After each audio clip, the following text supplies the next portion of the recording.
Hello dear friends, आपका अपने all updates channel पर स्वागत है। आशा करती हूँ कि आप सभी लोग स्वस्थ और मस्त होंगे और अपनी तैयारी में लगे होंगे। तो आज मैं आपके लिए लेके आई हूँ third grade exam 2026 L1 and L2 की साइंस की क्लास। तो इसमें आपके 25 MCQs रहने वाले हैं और ये आपकी साइंस की फर्स्ट क्लास है। तो आप इन क्वेश्चनों को लगाना और आप मुझे कमेंट बॉक्स में क्या आपका स्कोर रहता है ये मुझे बताना। तो ये आपके रिपीटेड क्वेश्चन है जो परीक्षाओं में बार बार पूछे गए हैं। तो आइए चलते हैं अपने क्वेश्चनों की तरफ। ये आपका फर्स्ट नंबर क्वेश्चन, निम्नलिखित में से कौन सा तत्व है? तो कौन सा तत्व है? जल है, सोडियम है, चीनी है, हवा है।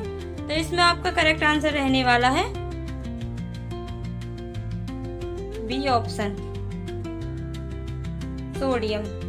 तो इसमें आपका जल यौगिक है, चीनी यौगिक है, लेकिन हवा आपका मिश्रण है। तो ये आपको याद रखनी है। ये आपका क्वेश्चन नंबर 2, दो या दो से अधिक तत्व निश्चित अनुपात में मिलकर क्या बनाते हैं? तो दो से अधिक तत्व निश्चित अनुपात में मिलकर क्या बनाते हैं? आपका मिश्रण बनाते हैं, यौगिक बनाते हैं, विलय बनाते हैं, गैस बनाते हैं। तो इसका आपका करेक्ट आंसर रहने वाला है यौगिक। दो या दो से अधिक मिश्रण जो निश्चित अनुपात में मिलते हैं वो आपके यौगिक बनाते हैं। यह आपका 3 नंबर क्वेश्चन, हवा किसका उदाहरण है? तो हवा किसका उदाहरण है? तत्व का है, यौगिक का है, मिश्रण का है, उपरोक्त सभी। तो इसमें आपका करेक्ट आंसर रहने वाला है मिश्रण। जो आपका निश्चित, जो मतलब इसमें मिश्रण में वो आता है जो आपके निश्चित अनुपात में नहीं मिले होते। तो ये आपका मिश्रण होने वाला है। ये आपका 4 नंबर क्वेश्चन, चीनी किसका उदाहरण है? चीनी किसका उदाहरण है? तत्व का है, यौगिक का है, मिश्रण का है, धातु का है। तो इसमें आपका करेक्ट आंसर रहने वाला है बी ऑप्शन, यौगिक। क्योंकि जो निश्चित अनुपात में आपका मिश्रण तत्व होते हैं वो आपके यौगिक कहलाते हैं। तो आइए चलते हैं अपने अगले क्वेश्चन पर। ये आपका 5 नंबर क्वेश्चन, दूध किसका उदाहरण है? तो दूध आपका किसका उदाहरण रहने वाला है? तत्व का, यौगिक का, मिश्रण का या गैस का। तो इसका करेक्ट आंसर रहने वाला है आपका मिश्रण, क्योंकि दूध में निश्चित अनुपात नहीं पाया जाता।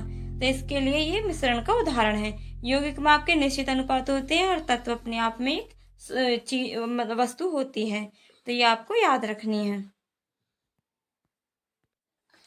ये आपका क्वेश्चन नंबर 6, H2O किसका सूत्र है? यानी कि H2O रासायनिक सूत्र दे रखा है, इसका आपको बहुत वो रियल रूप बताना है। तो ये आपका हाइड्रोजन है, ऑक्सीजन है, जल यौगिक है या हवा है। तो H2O आपका किसका सूत्र है? तो आपका सी ऑप्शन करेक्ट रहने वाला है, जल। जल आपका यौगिक है। H2O आपके जल में क्या क्या मिला होता है? आपका हाइड्रोजन प्लस ऑक्सीजन। तो इन दोनों तत्वों से मिलकर आपका जल बना है। तो ये आपका H2O आपका जल का सूत्र है।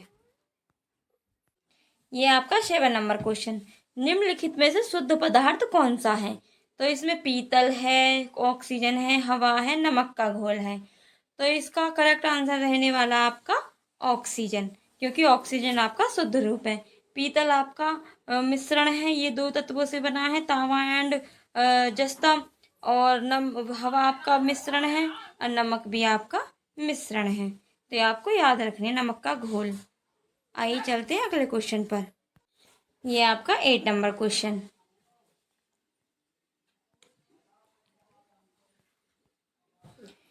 8 नंबर क्वेश्चन, नमक किसका घोल है?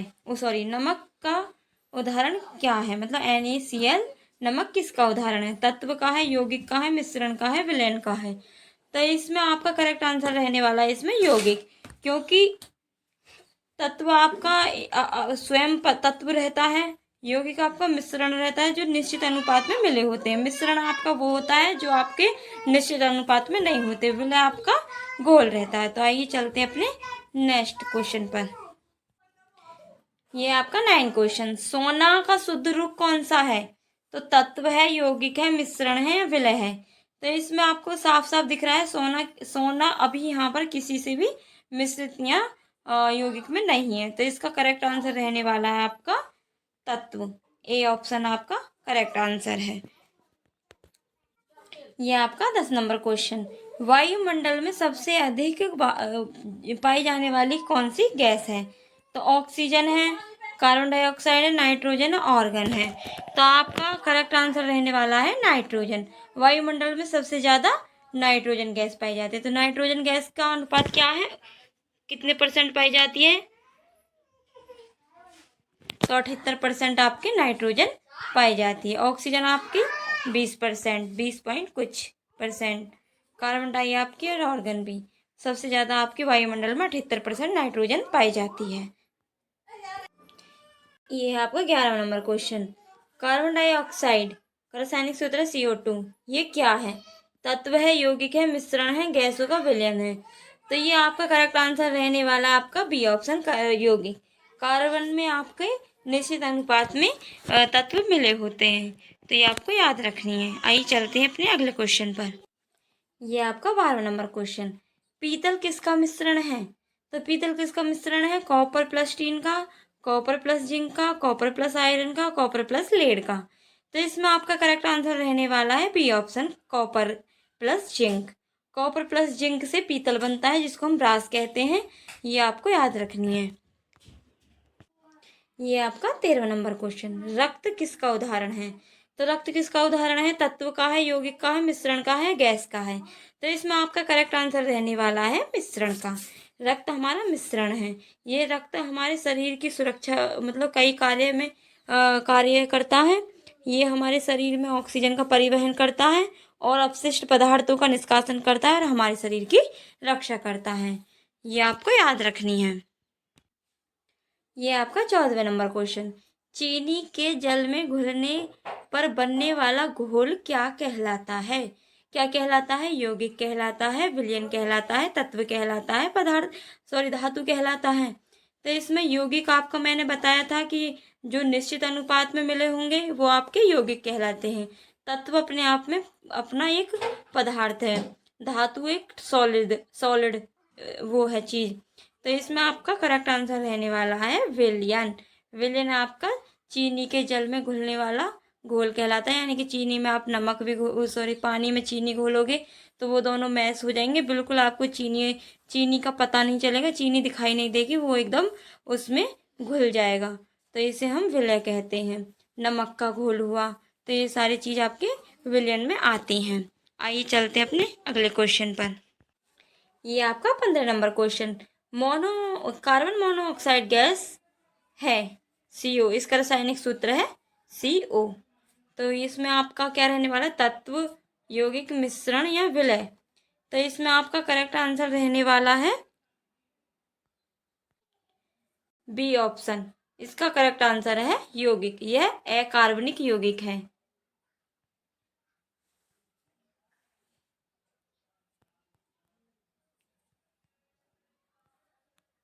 अकार्बनिक यौगिक है और ये इसको हम दमघोट गैस भी कहते हैं। ये गंधहीन और रंगहीन गैस है और इसमें से बहुत गंदी स्मेल आती है। ये अध जले ईंधन से निकलती है। जैसे कि लकड़ी को जलाकर अध अध जला छोड़ दिया तो वो आपके मोनोऑक्साइड गैस उत्पन्न करते हैं। जैसे वाहनों के धुआं हो गए और ये आपकी विषैली गैस है। इसको हम दमघोट गैस भी कहते हैं। इसके होने से व्यक्ति की मृत्यु भी हो सकती है। इससे इसमें आपको व्यक्ति की बहुत कम क्षमता हो जाती है। इसमें खून का परिसंचरण कम हो जाता है इस गैस के कारण। तो इससे नुकसान होता है। तो आइए चलते हैं अपने नेक्स्ट क्वेश्चन पर। ये आपका 16वां नंबर क्वेश्चन। मिट्टी किसका उदाहरण है? यौगिक, तत्व का, यौगिक का, मिश्रण का या धातु का। तो इसमें आपका करेक्ट आंसर रहने वाला है C ऑप्शन, मिश्रण। मिश्रण आपके मिट्टी में कई प्रकार के तत्व मिले होते हैं।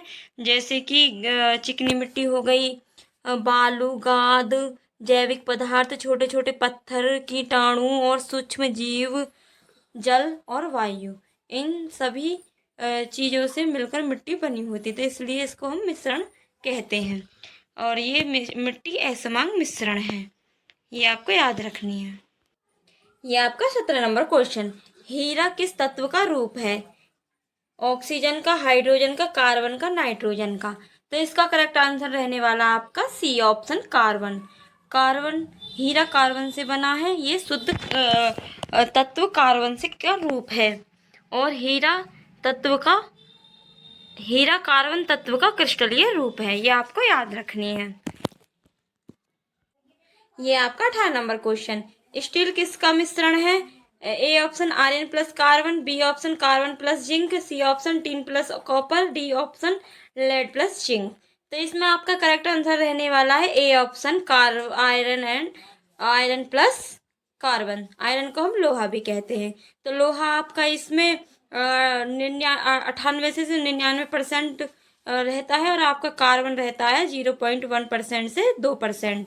तो इसमें आपको अगर आप कार्बन की मात्रा बढ़ाते हैं तो इसमें लोहे की कठोरता ज़्यादा होगी, सॉरी स्टील की कठोरता ज़्यादा होगी। और आयरन को आप कम करते, सॉरी कार्बन को अगर आप ज़्यादा करते हैं तो उसमें कठोरता तो पूरी होगी, लेकिन उसका टूटने का भी डर रहता है, टूटने की भी संभावना बनी रहती है। तो ये आपको याद रखनी है। ये आपका 19 नंबर क्वेश्चन, पारा क्या है? पारा को हम इंग्लिश में मरकरी कहते हैं। तो पारा अधातु है, उपधातु है, द्रव धातु है, यौगिक है। तो इसमें करेक्ट आंसर रहने वाला आपका सी ऑप्शन द्रव धातु। और ये पारा धातु का अपवाद है, धातु का अपवाद है। ये आपको याद रखनी है। तो आइए चलते अपने नेक्स्ट क्वेश्चन पर। ये आपका 20 नंबर क्वेश्चन, जल H2O में हाइड्रोजन और ऑक्सीजन अनुपात द्रव्यमान के अनुसार क्या है? यानी कि आपको ये बताना है जल में हाइड्रोजन और ऑक्सीजन का अनुपात क्या है द्रव्यमान के अनुसार। तो द्रव्यमान के अनुसार आपका 2:16, B option 1:8, C option 2:1, D option 16:1। तो इसमें आपका करेक्ट आंसर रहने वाला है बी ऑप्शन 1:8। तो इसमें आपका 1:8 आपका आंसर रहने वाला है। ये आपका 21 क्वेश्चन है, हवा को शुद्ध पदार्थ क्यों नहीं माना जाता? हवा को शुद्ध पदार्थ क्यों नहीं माना जाता? यह गैस है, यह पारदर्शी है, यह मिश्रण है, इसमें धूल होती है। तो इसका करेक्ट आंसर रहने वाला है यह एक मिश्रण है, यह मिश्रण है। क्योंकि हवा में विभिन्न गैस पाई जाती हैं, धूल कण पाए जाते हैं, तो इसलिए यह मिश्रण कहलाती है। ये आपको याद रखनी है। ये आपका 22 नंबर क्वेश्चन, टेबल सॉल्ट में किस प्रकार का बंध होता है? तो जिसका रासायनिक नाम है NaCl। ये आपको याद रखनी है। तो सबसे पहले मैं बता दूं आपको टेबल सॉल्ट होता क्या है। तो टेबल सॉल्ट ये हमारे भोजन में डालने जाने वाला नमक है, जो हमें हमारे स्वाद के बारे में बताता है। इसका रासायनिक नाम है सोडियम क्लोराइड। इसका रासायनिक नाम है। तो इसमें हम ऑप्शनों की तरफ चलते हैं। क्या ऑप्शन रहने वाला है? सहसंयोजक, आयनिक, धात्विक, हाइड्रोजन। तो इसमें आपका करेक्ट आंसर रहने वाला है ऑप्शन बी। ऑप्शन बी आपका करेक्ट आंसर रहने वाला आयनिक। आयनिक का आपका कैसा बंध है? तो ये आपका धातु और अधातु दोनों के इलेक्ट्रॉन से बना हुआ है, इसको आयनिक बंध कहते हैं। तो इसमें आपको आयनिक धातु या अधातु के रूप में मिलेंगे। तो आइए चलते हैं अपने नेक्स्ट क्वेश्चन पर। ये आपका 23 नंबर क्वेश्चन, निम्नलिखित में से कौन एक समागी मिश्रण है? तो इसमें आपको बताना है कौन सा समागी मिश्रण है। ए ऑप्शन नमक का घोल, बी ऑप्शन रेत का और नमक, सी ऑप्शन मिट्टी या पानी और तेल। तो इसमें आपका करेक्ट आंसर रहने वाला है ए ऑप्शन नमक का घोल।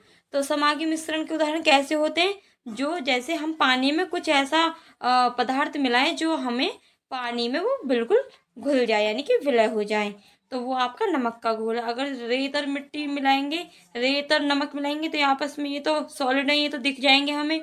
मिट्टी आपस में ये मिश्रण है, और ये आपका पानी और तेल ये आपका विषमांगी मिश्रण है। तो ये आपको याद रखना, आपका करेक्ट आंसर रहने वाला है नमक का घोल। आइए चलते हैं नेक्स्ट क्वेश्चन पर। ये आपका 24 क्वेश्चन है। इसमें पूछा है निम्नलिखित में से कौन विषमांगी मिश्रण है? तो इसमें आपका चीनी का घोल है, दूध है, हवा है, पेट्रोल है।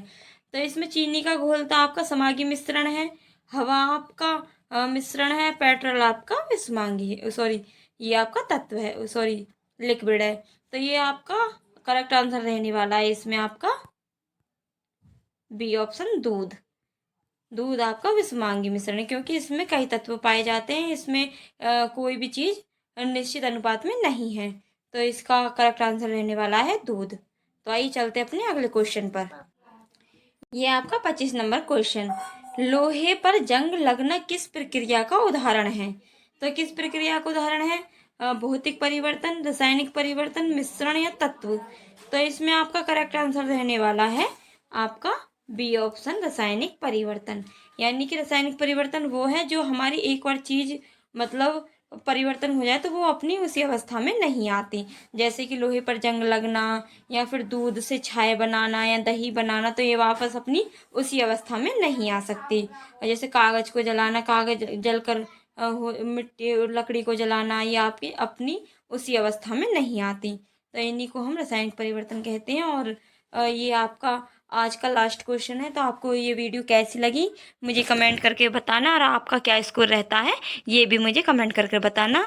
और इस वीडियो को लाइक एंड शेयर करें और चैनल को सब्सक्राइब करें। जो भी इस चैनल पर नए हैं प्लीज़ बेल आइकन को प्रेस करें, जिससे